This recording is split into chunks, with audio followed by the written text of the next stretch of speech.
Hello everyone. Today we are going to talk about decision tree in machine learning. Before we continue, if you have not subscribed to this channel, kindly do so by hitting the subscription button below. Turn on the notification bell to get instant notification once new video is uploaded. Also, if you find this video helpful, give a thumbs up. Feel free to drop your comment in the comment section. Let's get started. What is a decision tree? A decision tree is a supervised learning algorithm used for classification and regression. It represents decisions and their possible outcomes as a tree-like structure. It composed of nodes, that is decision points, branches, that is rules, and leaves, which are outcomes. It is also easy to interpret and visualize. Assumptions of decision tree. 1. The dataset should have meaningful features for splitting. Secondly, it assumes features are independent of each other. Thirdly, the target variable is well defined and can be predicted using input features.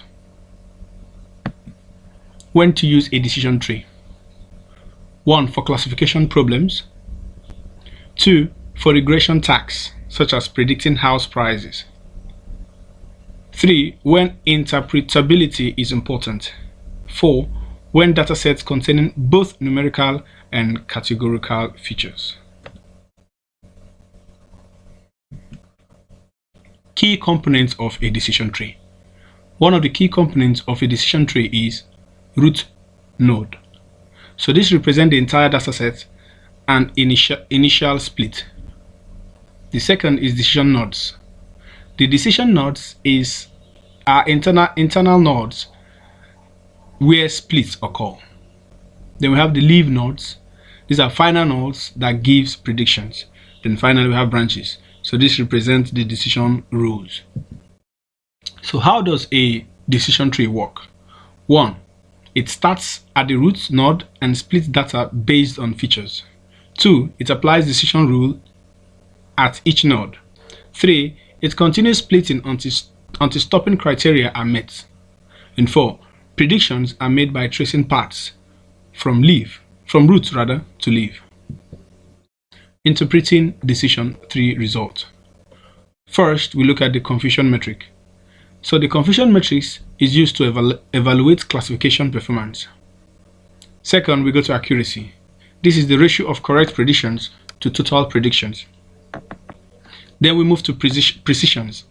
So for precision, the precision talks about the correct positive predictions divided by total predicted positives. So this is how precision is obtained. Then the fourth, we talk about recall or sensitivity. So this talks about the correct positives divided by the actual positive. So the next one is specificity. So this is the measure. This measures the proportion of true negatives correctly identified by a classification model, in our case, decision tree. We have the F1 score. So this is the harmonic mean of precision and recall. Advantages and disadvantages of using decision tree. One of the advantages is it is easy to interpret and visualize. 2. It handles both numerical and categorical data. 3. It requires minimal data pre-processing. The disadvantages include it is prone to overfitting if not pruned. Secondly, it can be unstable, meaning that small changes in data affect structure. 3. It is less accurate than ensemble methods like random forest. Now, example scenario for using a decision tree. So let's have this scenario that we are predicting whether a customer will buy a product. The input features will be age, income, previous purchase, etc. And our target will be the customer buy. So if the customer buys, is a yes, and if the customer does not buy, it will be a no. So the decision tree splits data based on features like income levels or age. Now, Let us now go to our data to see how alright, so here we have our data for customer age, income, and previous purchase, then finally whether yes or no, whether the customer actually bought or not. So we're having a total of 1,000 customers.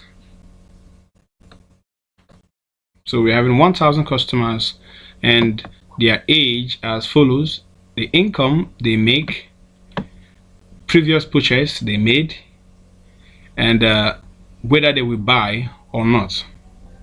Now, having this data, the next we'll do is to save this data as a CSV file. I have saved this data as a CSV file. So if you don't know how to save a data as a CSV file, you go to File, Save As.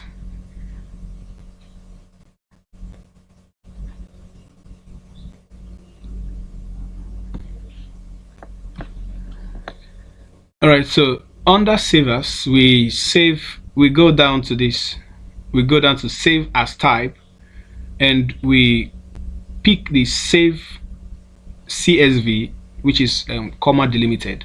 Then we click on it, then you save.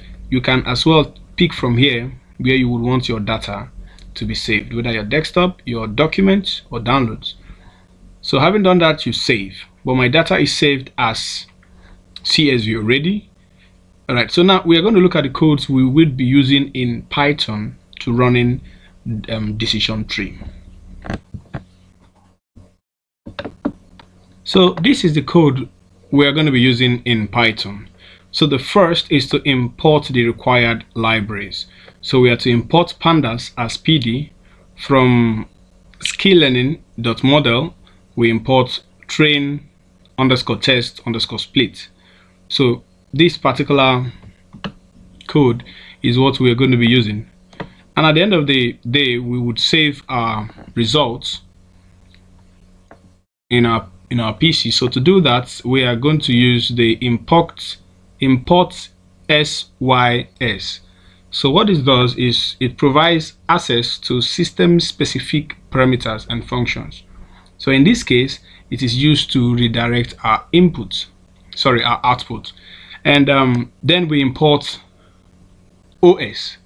So OS allows interaction with the operating system, particularly for file and directory manipulation. And finally, we have from context library, we import redirect underscore st dots. So what this does is it is basically a context manager that allows redirecting print statements to a file instead of console. So when we have done this, we would now go into loading our data. So for loading our data, depending on where your data is, so I can edit this to fit where my data is located on my PC.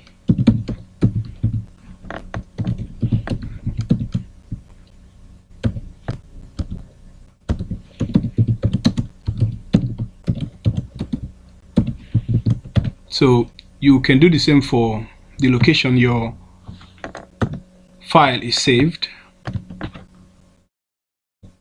So desktop. Alright, so this is the directory my data is saved in. So after importing our data, we go to pre-processing the data set.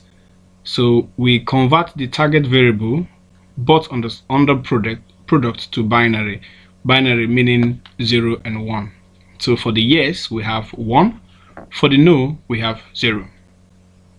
Also, we separate features X and the target Y. So we have the target as well as the features.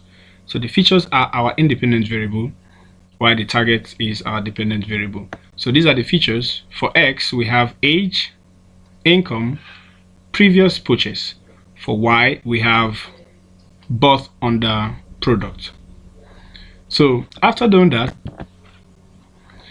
we go to the next one, which is to split. Alright, so after doing that, the next is to split the data into training and testing sets. So we use the code here to do that. So basically this code helps us to split the data into training and testing sets. For the X, we have the features, which include inputs. Like we stated earlier, it includes inputs such as age, income, previous purchase. That is for the X here.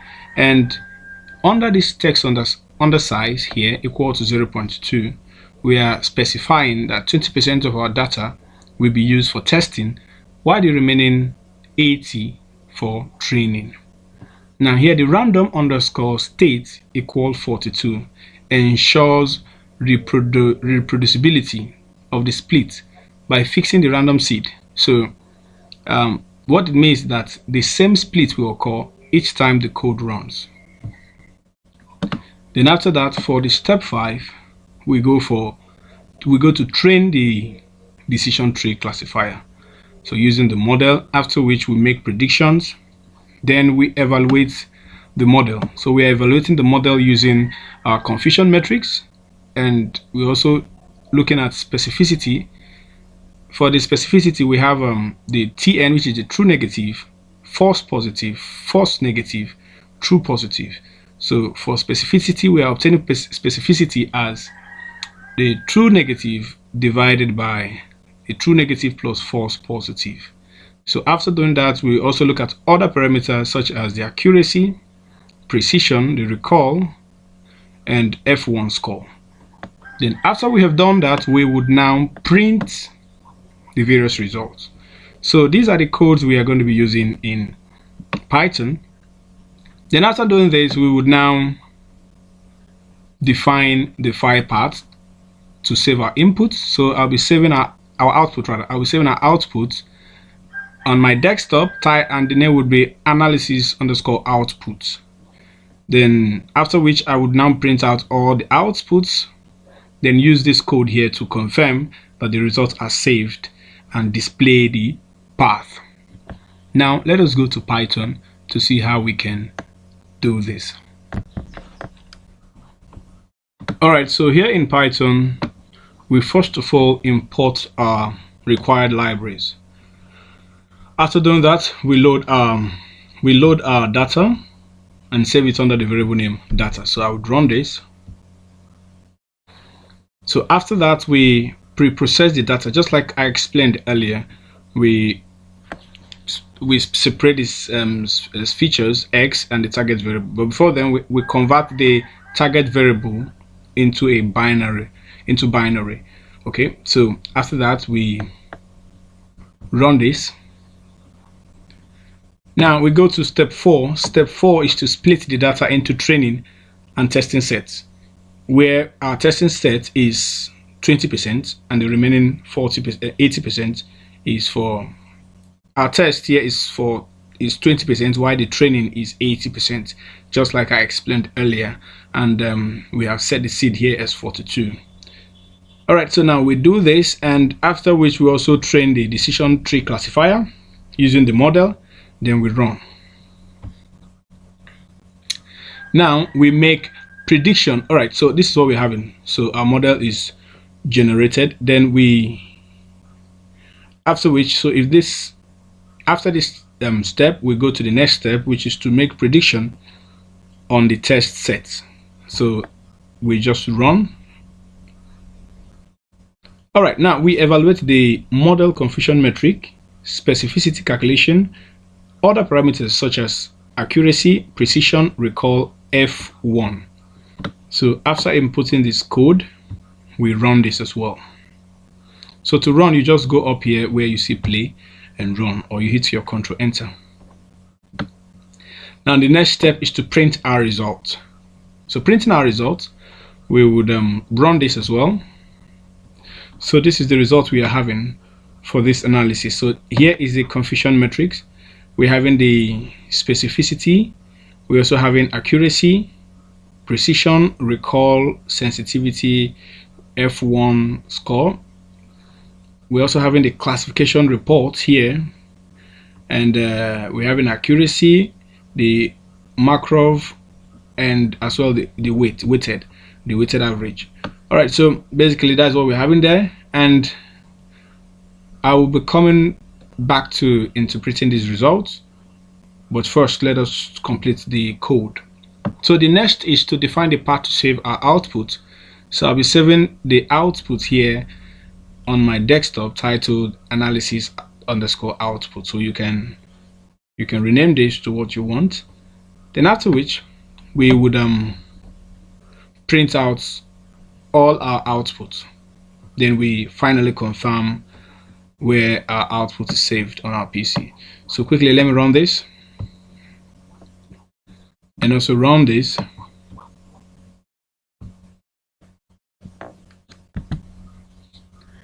So finally we confirm that the results are saved and displayed, and the displayed path will be provided for us. So now let's run this. All right, so you can see that the result is saved on my desktop as analysis underscore outputs. So let's go to my desktop to see if these outputs are saved and whether the outputs are in the document.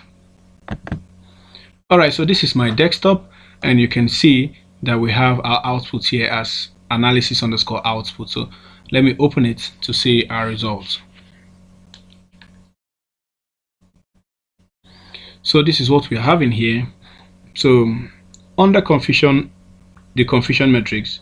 So the confusion matrix here is a 2x2 confusion matrix where we have the true negative as 53, the false positive as 47, the false negative as 44, and the true positive as 56.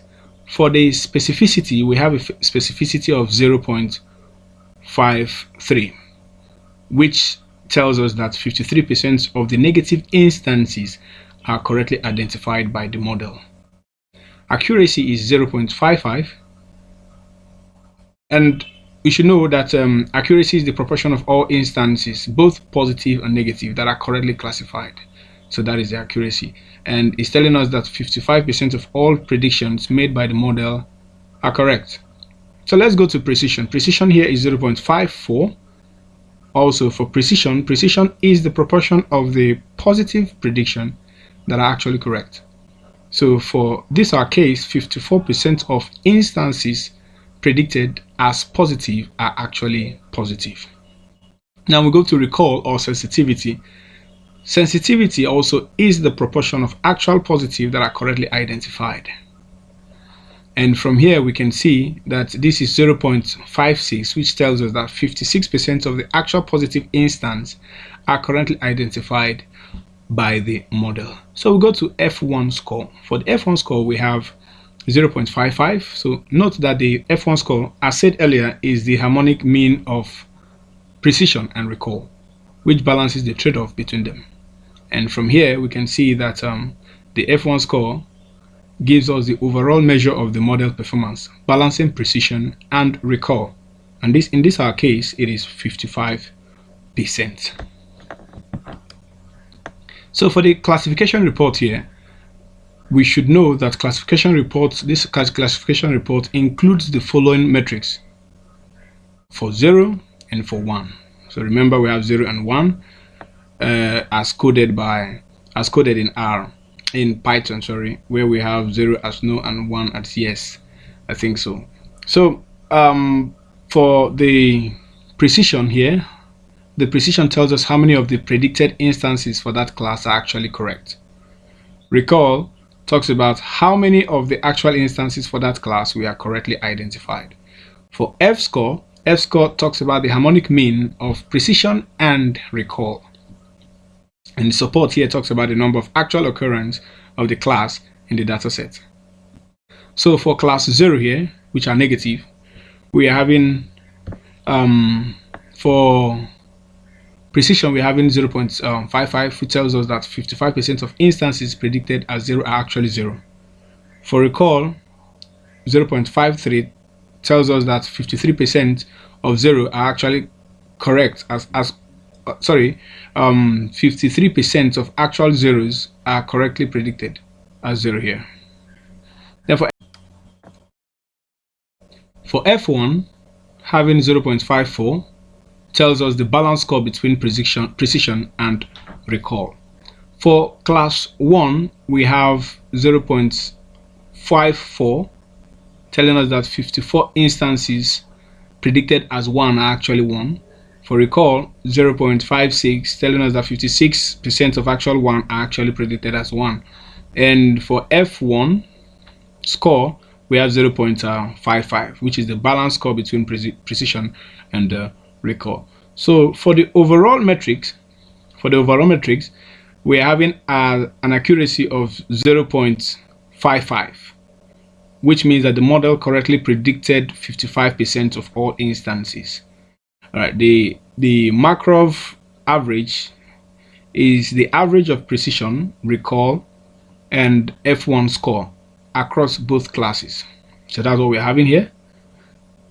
Without considering here, we don't consider the class imbalance. So we're having 0.55 for precision, 0.55 for recall, 0.54 for F1 score. As well, the weighted average is the average of precision, recall, and F1 score weighted by the support. That is the number of true instances for each classes. And here we're having 0.55, 0.55 for recall, 0.54 for F1 score. So in conclusion, we can say that the model has a moderate performance with the accuracy of 55%. And also we can observe from our result that there is a slight imbalance in performance between classes, but both classes 0 and 1 have similar precision and recall values around 0.54 and 0.56.